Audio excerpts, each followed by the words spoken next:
Good morning, everyone. My name is Anna Dexter. I'm here from the AMA social media team with my colleague Caitlin Janet. Welcome from AMA headquarters. Today we're joined by Andrea Garcia, the AMA's Director of Science, Medicine, and Public Health, to talk about the timely topic of the novel coronavirus. Andrea, thank you so much for joining us today. Thank you so much for having me. Awesome. So let's get right to it. Can you share a little bit about your role here at the AMA, its relationship with the CDC? I imagine that in the wake of this recent outbreak, you've been in close contact. Is that fair to say? Yeah, it is. So just a little bit about the Science, Medicine, and Public Health team to start. We're really focused on providing sound scientific information to inform the AMA's initiatives and its policies. My team works really closely on the issues of public health, precision medicine, and drug policy. And we're really proud that our work is really central to the AMA's mission of promoting the art and science of medicine and the betterment of public health. In terms of our relationship with the CDC, I think we have a long-standing relationship with the agency. There are many centers that make up the agency, and we have good relationships with almost all of them. My team is certainly not the only one within the AMA that works with the CDC, but from my perspective, I do think that we try to share information. If our Council on Science and Public Health is developing a report, if we have new policies or new directives coming through the House of Delegates or new tools that have been developed for physicians on public health issues, we certainly share them with our colleagues at CDC. And as both of you know from the social media team, the CDC often comes to us and asks for help in amplifying messages for physicians and for patients to make sure that they're aware of the important information that's coming out. But I also want to mention the groups that we work with on the national level that are really integral to this outbreak and this investigation, and those are our partners at the state and local level. So the Association of State and Territorial Health Officials, the National Association of City and County Health Officials, and then the state and territorial epidemiologists. That's so awesome, just to know that these relationships exist. You guys are in close contact often, I would imagine, and I think that really comes across in the information not only we as the AMA distribute on our channels, but working in close coordination with them, knowing that our voice is a part of that. That's really awesome. Yeah, well, the medicine and public health voice together, I think, is very important to addressing outbreaks such as this, but public health in general. Yeah, so it certainly sounds like you've had a busy week. What have you learned that you can relay for us right now? So let's talk about what we know so far. So this started about a month ago in Wuhan, China. There are now over 800 cases there. And we know that there's human-to-human transmission that is happening. There have been 26 deaths. In most of those deaths, the person had an underlying health condition that made them more susceptible. We also heard this week from CDC that there are 2 cases confirmed here in the United States, one in Washington State and one in Illinois. And we heard from the CDC this morning that there are 63 cases under investigation, and 11 of those have tested negative.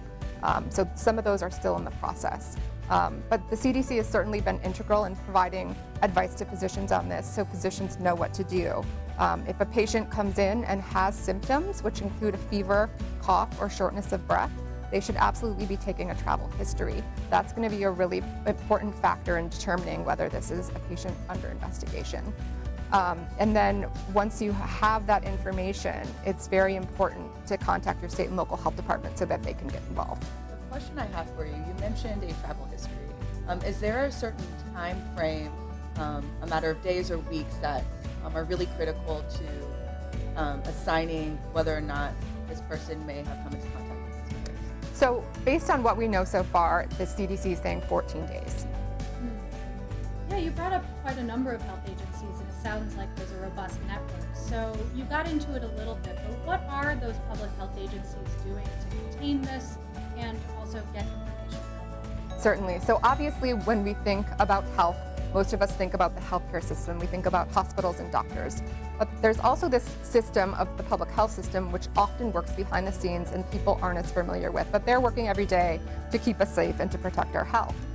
We see this often during infectious disease outbreaks, and that's when we become more familiar with the work they do on a day-to-day basis. I think right now we're seeing a really coordinated response across the governmental public health system, so federal, state, and local. We know that CDC has set up its Emergency Operations Center. We know that they are working in ports of entry across the United States, so in our airports, screening passengers coming in from Wuhan, China. Though we also know this week China has limited that travel in and out of Wuhan. We also know that the CDC runs the lab, so they're doing the testing on the samples, and they're working to get the tests out to state labs so that they can run those tests in a quicker manner, so not having to ship those samples down to CDC. I would also say on the state and local level, like in those jurisdictions where we have confirmed cases, the state and local health department are tracing the close contacts of those who were infected to try and limit the spread of the virus. So you spoke about what these public health agencies are doing to address this novel coronavirus, but what can physicians and even the public do to stay up to date on the latest development as it pertains to this novel? Yeah, that's a great question. So we know this outbreak is ongoing. It's still early. We don't have all of the information we need at this point, and we're learning new information every single day. And the information and the guidelines and the recommendations may change as we get more information. So it's important to pay attention to what the CDC and what your state and local health agencies are saying and the advice they're giving, both to the public, but also to physicians and healthcare providers, because all of us working together is really integral.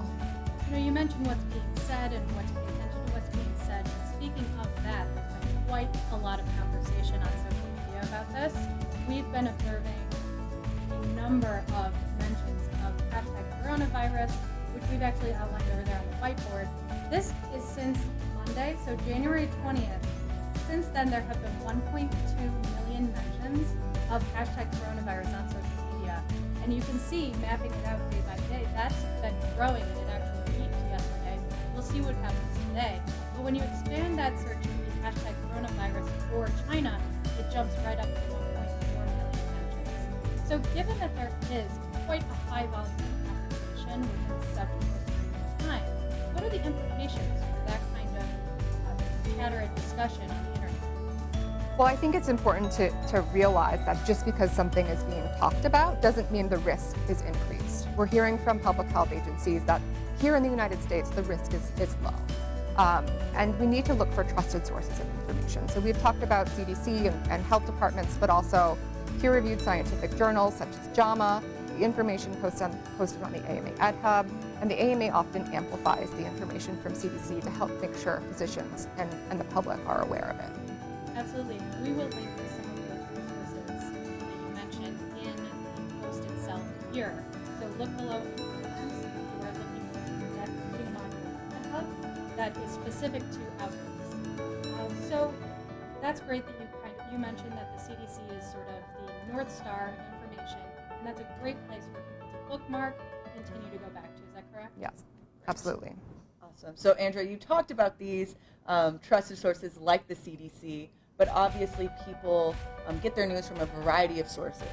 So with that being said, when casually reading the news, what are kind of the earmarks of quality science reporting that people should look out for?